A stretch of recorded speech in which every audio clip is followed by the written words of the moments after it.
नमस्कार स्टूडेंट्स। आज का हमारा जो टॉपिक है वो है रेशियो एंड प्रोपोर्शंस। आज हम बेसिकली रेशियोज के बारे में बात करेंगे।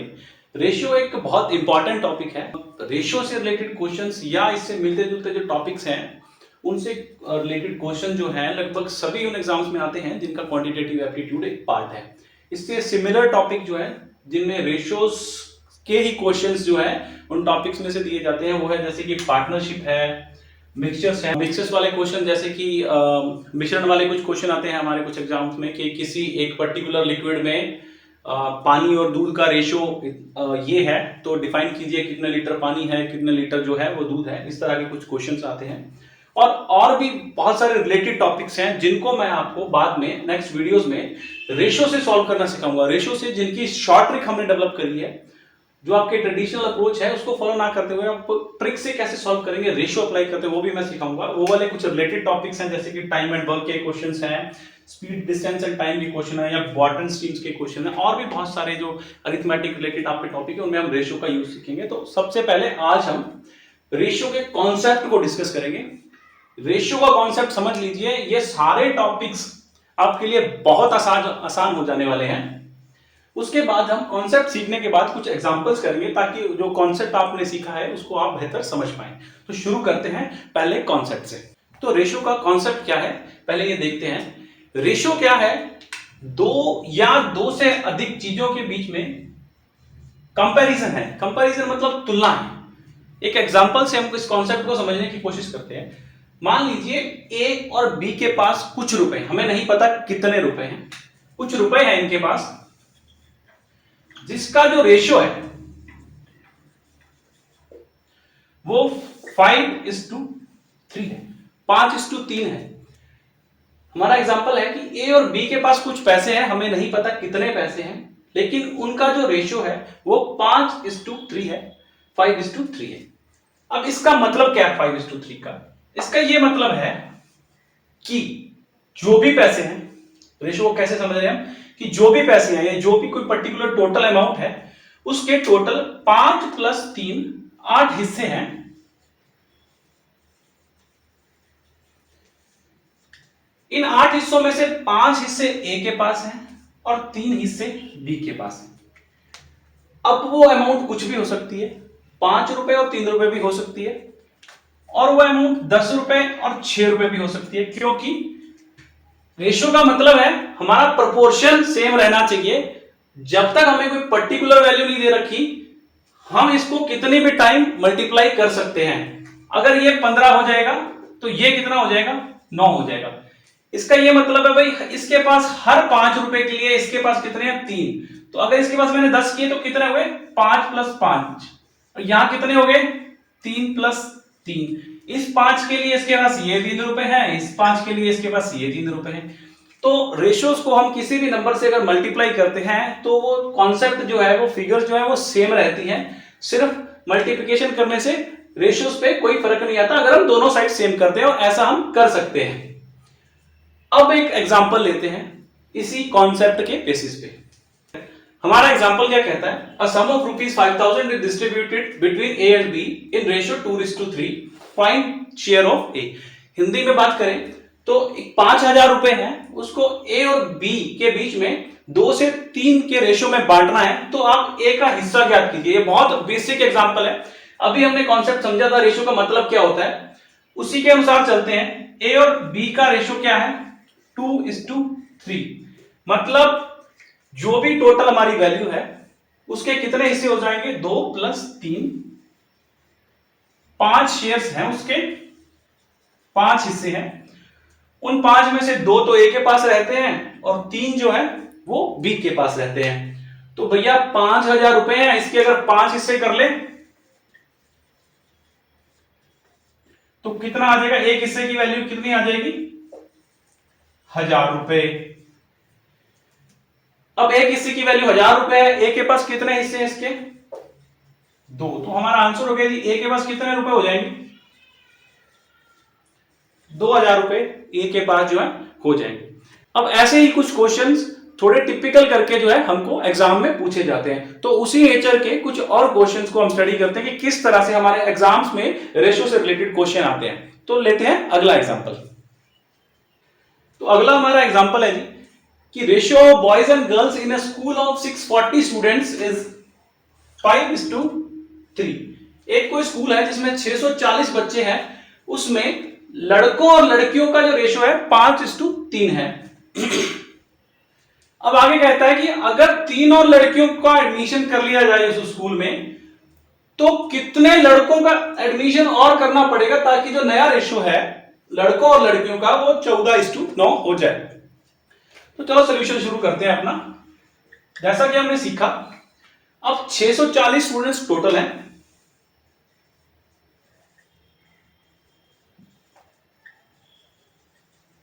और उनके हिस्से कितने हो रखे हैं, ये बॉयज हैं ये गर्ल्स हैं।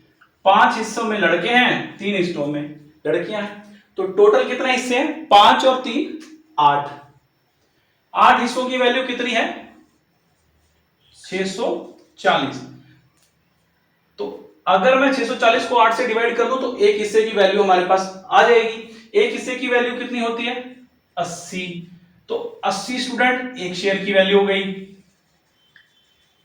अब 5 हिस्से किनके हैं, बॉयज के। तो लड़के टोटल कितने हैं अभी, 400 और लड़कियां कितनी हैं, 80 इंटू 3 240। अब हमारा क्वेश्चन क्या कहता है कि 30 लड़कियां और ले आए। कितनी लड़कियां ले आए, 30।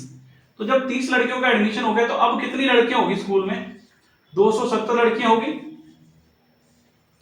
अब कहता कि कितने लड़के और लाऊं मैं, 400 में कितने लड़के, हमारे जो टोटल स्टूडेंट्स का रेशियो है वो 14:9 हो जाए। तो भैया हमको एक बात तो पता है, ये 270 जो है वो 14:9 में इस 9 की वैल्यू है।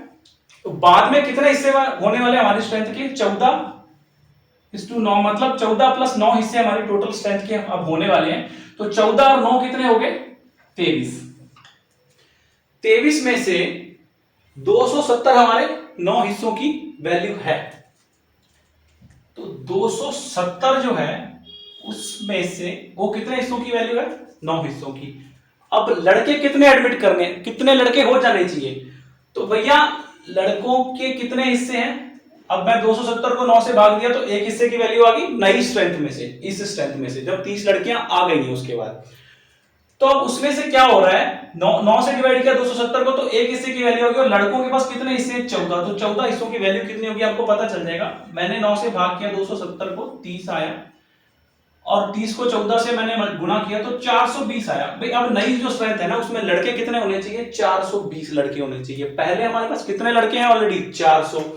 तो 420 बॉयज हमको नई स्ट्रेंथ में चाहिए, 400 हमारे पास ऑलरेडी है। तो टोटल और कितने लड़के हमको एडमिट करने पड़ेंगे, 20 बॉयज हमको है जो और एडमिट करने पड़ेंगे। अब अगला हमारा एग्जांपल क्या कहता है कि सी और एम इन दोनों की जो आयु का जो रेशियो है वो 5:2 है, 5:2 है। If 7 is added to their age, मतलब उनकी उम्र में अगर 7 जोड़ दे, दोनों की उम्र में 7 अगर जोड़ दें हम, तो क्या हो जाता है, जो नया रेशियो आएगा उनकी उम्र का वो 4:3, 4:3 आएगा। तो हमको सी की एज का जो है पता लगाना है। तो हमारे कॉन्सेप्ट के हिसाब से चलते हैं। हमने क्या सीखा था कि 5:2 सी और एम, इसकी उम्र अगर 5 है तो इसकी 2 है। हमने क्या सीखा था, इसके पास हर 5 रुपए के लिए इसके पास 2 रुपए हैं। या उम्र की बात करूं तो अगर इसकी उम्र 5 साल है तो इसकी कितनी होगी, 2 साल।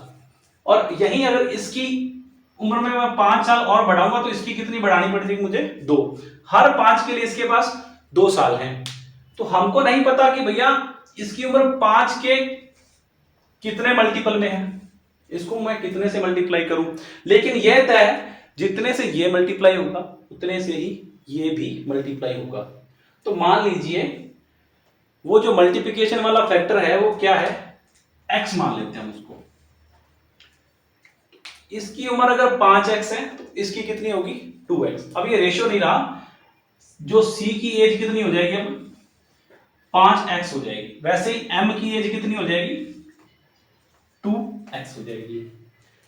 अब क्वेश्चन आगे क्या कहता है भैया कि अगर उनकी एज में मैं 7 ऐड कर दूं तो नया रेशियो क्या बन जाता है, 4:3। तो किसी नंबर का रेशियो मैं ऐसे लिख सकता हूं, 5x तो c की उम्र थी, उसमें मैंने 7 साल ऐड कर दिया। उसके नीचे मैं क्या लिख रहा हूं, m की उम्र कितनी थी, 2x ईयर, उसके साथ फिर मैंने 7 ऐड कर दिया।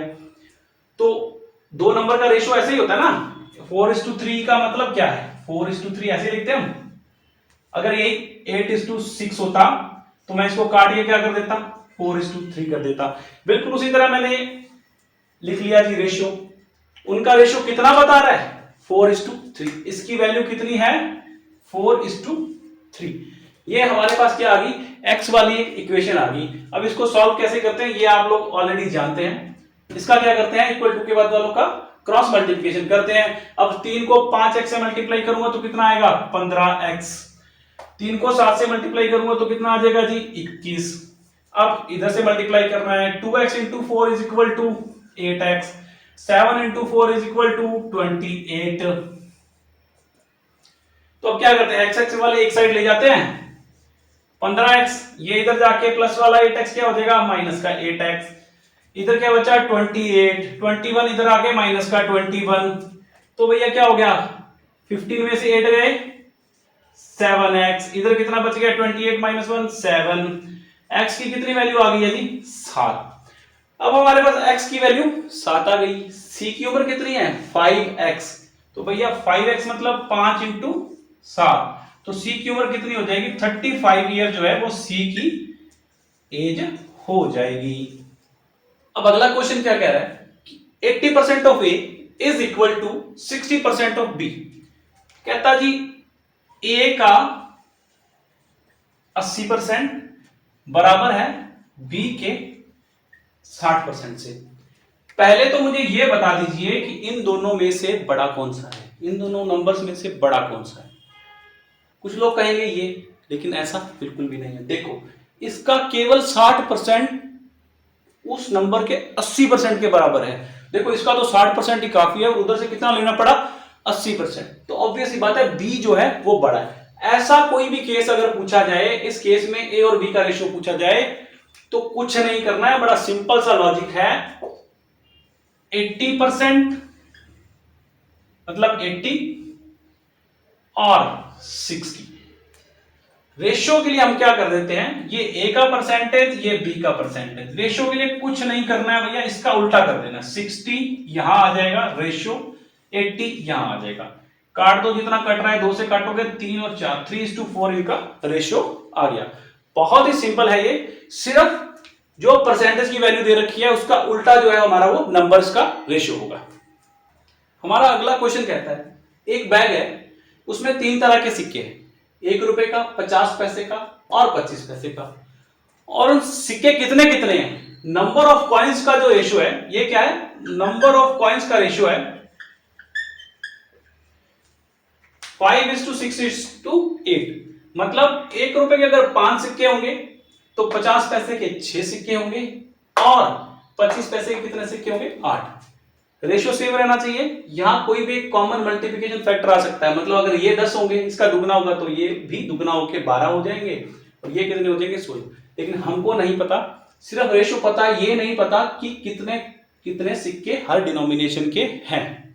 आगे क्या कहता है कि अगर उस बैग में कितने रुपए हैं, टोटल 210 रुपए हैं जी। अगर उस बैग में 210 रुपए हैं तो बताइए हर एक तरह के कितने कितने सिक्के उस बैग में हैं। तो यहां पे हमको क्या दे रखा है भाई, नंबर ऑफ कॉइन्स का रेशियो दे रखा है, ना कि पैसों का। हमें नहीं पता है 210 रुपए किस रेशियो में है हमारे पास, हमें ये पता है लेकिन सिक्कों की गिनती किस रेशियो में है, लेकिन टोटल कितने सिक्के हैं ये हमको नहीं पता। तो हम क्या करने वाले, देखो अगर इस रेशियो को हम रुपए के रेशियो में कन्वर्ट कर ले, और हमको पता है भैया कि 210 रुपए हमारे पास टोटल है, तो हम अपना आंसर निकाल लेंगे। कैसे, देखो अगर 1 रुपए के 5 सिक्के हैं, एक सेट के कितने रुपए बनते हैं पहले ये बना लेते हैं। 1 रुपए वाले 5 सिक्के जो हैं वो कितने रुपए बना देंगे हमारे पास, 5। 50 पैसे वाले 6 सिक्के, क्योंकि 50 पैसे का एक है तो 6 सिक्कों के कितने रुपए बन जाएंगे, 3। वैसे ही 25 पैसे वाले कितने सिक्के हैं, 8 सिक्के हैं 25 पैसे वाले, तो कितने रुपए बना देंगे, 2 रुपए। तो भैया जो एक सेट है उसकी वैल्यू हमारी आ गई कि इस रेशियो में अगर एक सेट ऑफ कॉइन्स है हमारे पास तो कितने रुपए बनाता है। देखो ये 5 रुपए बनाता है, ये 3 रुपए बनाता है, ये 2 रुपए। तो मतलब इस एक सेट, अगर ये एक सेट नंबर ऑफ कॉइन्स का है तो ये हमारे पास नंबर ऑफ कॉइन्स का जो रेशो है उससे पैसों का क्या रेशो बनता है वो हमारे पास आ गया। देखो यहाँ पे 5 रुपए मिलेंगे, यहाँ 3, यहाँ 2। तो मतलब टोटल अगर हमारे पास कितने रुपए हैं, 210 रुपए हमारे पास टोटल हैं। उसके कितने हिस्से कर रहे हैं, क्योंकि हमारे पास अभी रुपीस का रेशो आ गया है। 5, 3, 8 और 2, 10 हिस्से हमारे इस 210 रुपए के हो जाएंगे। 210 रुपए के 10 हिस्से, एक हिस्से की क्या वैल्यू होगी, 21 रुपए। तो भैया हमारे पास रुपयों का रेशो कितना है, 532। एक हिस्से की वैल्यू कितनी है, 21, जिसके 5 हिस्से हैं। 1 रुपए के कितने हिस्से हैं, 5। तो इसका कितना हो गया भाई, 105 रुपए। तो 1 रुपए वाले सिक्के, अभी हमारे पास एक हिस्से की वैल्यू कितने है, 21 रुपए। तो ये 50 पैसे वाले के पास कितने हिस्से हैं, 3 हिस्से। तो ये कितना ले जाएगा, 63 रुपीज। और 25 पैसे वाले के हमारे पास कितने हिस्से हैं, 2। तो एक हिस्से की वैल्यू 21, 2 इंटू 2, 21 इंटू 2, ये हो जाएगा 42। तो भैया 1 रुपए वाले तो हमारे पास 105 रुपए हैं 1 रुपए वाले सिक्कों के। वैसे ही 50 पैसे वाले सिक्कों के हमारे पास 63 रुपए हैं, और 25 पैसे वाले रुपयों के हमारे पास कितने हैं, 42 रुपए हैं। तो ये हमारा आंसर आ गया। क्या किया हमने, फिर से समझाता हूं एक बार। हमारे पास कुछ सिक्के थे एक बैग में, और उन सिक्कों की संख्या का रेशो हमको दे रखा है। आगे ये दे रखा है कि उस बैग में कुल रुपए कितने हैं, ना कि टोटल सिक्कों की संख्या कितनी है, ये हमको नहीं दे रखा। देखो रेशो जो है वो टोटल सिक्कों की संख्या का है, और अमाउंट जो है वो रुपयों में दे रखी है हमको। तो हमको ये बताना है कि भैया हर टाइप के सिक्कों के कितने पैसे हमारे पास हैं। तो सबसे पहले हमने क्या किया, देखो ये हमारे पास सिक्कों की संख्या का रेशो है। हम इससे ये देख लेंगे कि वो सिक्कों की संख्या से पैसों का क्या रेशो बनता है। देखो हर 1 रुपए के 5 सिक्के के लिए हमारे पास 50 पैसे के 6 सिक्के हैं, और 25 पैसे के 8 सिक्के। तो भैया इससे रेशो कैसे बनाएंगे, 1 रुपए वाले 5 सिक्के मिलके कितने बनाएंगे, 5 रुपए बनाएंगे। 50 पैसे वाले 6 सिक्के मिलके कितने बना देंगे, 3 रुपए। 25 पैसे वाले 8 सिक्के कितना बना देंगे, 2 रुपए। तो 5:3:2 हमारे पास रुपयों का रेशो आ गया, और कुल रुपए कितने हैं, 210। अब ये जो 3 रेशो है, मतलब जितने रेशो उतने हिस्से, 5 + 3 8 और 2 10। तो मतलब एक 210 को मैं कितने हिस्सों में बांट लिया, 10 हिस्सों में। उस 10 में से 5 हिस्से किसके पास है, 1 रुपए वालों के पास है भैया। तो 210 में से 1 को 10 से भाग दिया, तो एक हिस्से की वैल्यू है 21 रुपए। 5 हिस्से सिर्फ 1 रुपए वाला सिक्का लेके बैठा है, तो उसने कितने रुपए बना दिए, 105। अब 21 रुपए एक हिस्से की वैल्यू है, और उसमें से 3 हिस्से कौन लेके बैठा है, 50 पैसे वाला सिक्का। तो 21 × 3 63। उसी तरह इसके पास कितने हिस्से हैं, 2। तो 21 × 2 42 रुपए। तो स्टूडेंट्स एक और कॉन्सेप्ट समझते हैं एक और एग्जांपल के साथ। कई बार क्या होता है, हमारे पास 3 फैक्टर्स होते हैं, 3 पर्सन्स होते हैं, ए, बी एंड सी। लेकिन हमको रेशो कैसे दे रखा होता है कि ए और बी का जो रेशो है वो 5:3 है, ये एक एग्जांपल ले रहे हैं हम लोग। और बी और सी का जो रेशो है वो 4:3 है। और हमसे पूछ लेता है क्वेश्चन में कि ए, बी और सी का रेशो बताओ, या ए और सी का रेशो बताओ। तो ऐसे क्वेश्चंस को कैसे सॉल्व करना है, देखिए हमको ए और बी का रिलेशन दे रखा है, बी और सी का दे रखा है, लेकिन हमको ए और सी का जो है वो रेशो नहीं पता। तो ए और सी का रेशो कैसे निकालेंगे, उसके लिए मैं 2 तरीके आपको बताने जा रहा हूं। एक जो सिंपल सा तरीका है, बहुत सारे शॉर्ट ट्रिक वाली बुक्स में आपको मिल जाएगा। इन रेशो को कुछ ऐसे लिख लीजिए, ए और बी रेशो सी, यानी कि A ratio B 5:3, B ratio 3, B ratio C 4:3। अब क्या करना है आपको, इनको यू मल्टीप्लाई करना है, क्रॉस, और ये जो बीच वाला है उसको यू। तो यही चीज इधर अप्लाई करेंगे, इसको इससे मल्टीप्लाई करेंगे, इसको इससे मल्टीप्लाई करेंगे, और इसको इससे मल्टीप्लाई करेंगे। ये क्या है, ए बी है, ये क्या है, बी सी है। तो ए रेशो बी रेशो सी कैसे आएगा, 5 को 4 से मल्टीप्लाई किया 20, 3 को 4 से मल्टीप्लाई किया 12, और 3 को 3 से मल्टीप्लाई किया 9। तो ये हमारा ए रेशो बी रेशो सी जो है वो आ गया। कैसे मल्टीप्लाई किया हमने, यू यू यू, इधर वाले को इससे बीच वाले 20 को वर्टिकली और बी को सी। ऐसा ही हमने इस रेशियो को अप्लाई किया और हमारा आंसर आया। अब ये कॉन्सेप्ट आया कैसे, इसको समझने के लिए हम यही चीज दूसरे मेथड से निकालते हैं। मैं आपको समझाता हूं कि ये चीज आई कैसे और ये किया कैसे गया। अब A ratio B ratio C हमारे पास निकल गया है, लेकिन ये निकला कैसे, ये हम दूसरे मेथड से सीखते हैं कि प्रैक्टिकली ये सब करने से हुआ क्या। देखिए ए और बी का रेशियो हमारे पास है, यहां बी का रेशियो कितना है 3, बी और सी के रेशियो में हमारे पास बी का रेशियो कितना है 4। तो जैसा कि हमने पहले सीखा, रेशियो का मतलब क्या है कि अगर इसके पास 5 रुपए हैं तो इसके पास 3 रुपए होंगे, और इसके पास 5 और होंगे तो इसके पास भी 3 और होंगे। मतलब इसके पास हर 5 के लिए यहाँ 3 होगा। और यहां वही चीज देखा जाए तो इसके पास हर 4 रुपए के पास, यहां वही चीज देखी जाए तो बी के पास हर 4 रुपए के हिसाब से सी के पास 3 रुपए होंगे, और इसके पास और 4 होंगे यानी कि 8 होंगे तो इसके पास और 3 होंगे।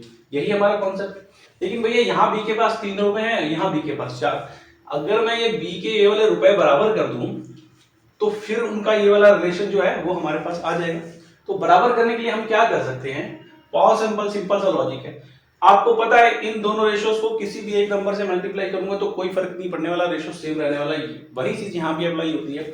इन दोनों को अगर किसी एक कॉमन नंबर से मल्टीप्लाई करूंगा तो रेशियो पे कोई फर्क नहीं आने वाला है।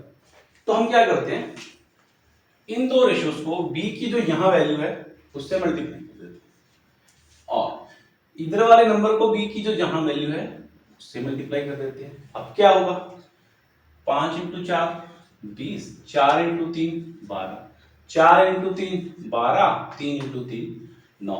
अब हमको पता चल गया भैया कि यहाँ भी बी के पास 12 रुपए है, यहाँ भी 12। तो अगर यहाँ बी के पास 12 रुपए होते हैं तो ए के पास कितने होते हैं 20। तो 20:12 1 और बी का रेशियो हो गया। और वही 12 रुपए अगर यहाँ एक बी के पास होते हैं तो सी के पास कितने होते हैं 9। 12 रुपए तो बी के पास ऑलरेडी हैं, सी के पास कितने हैं 9। तो हमारे पास A ratio B ratio C जो है वो आ गया। तो स्टूडेंट्स, रेशियोज एंड प्रोपोर्शंस में आज के लिए इतना ही। अगर आपको ये लगा हो कि हमारे इस वीडियो ने आपके गवर्नमेंट जॉब एग्जाम प्रिपरेशन में आपको थोड़ा सा भी सपोर्ट किया है तो हमारा ये वीडियो लाइक कर दीजिए और अपने दोस्तों के साथ शेयर कर दीजिए, और हमारा चैनल जीएसएस क्लासेस जो है उसको सब्सक्राइब कर लीजिए। जल्दी मिलते हैं अगले वीडियो में जो कि होने वाला है टाइम एंड वर्क पर। Thank you.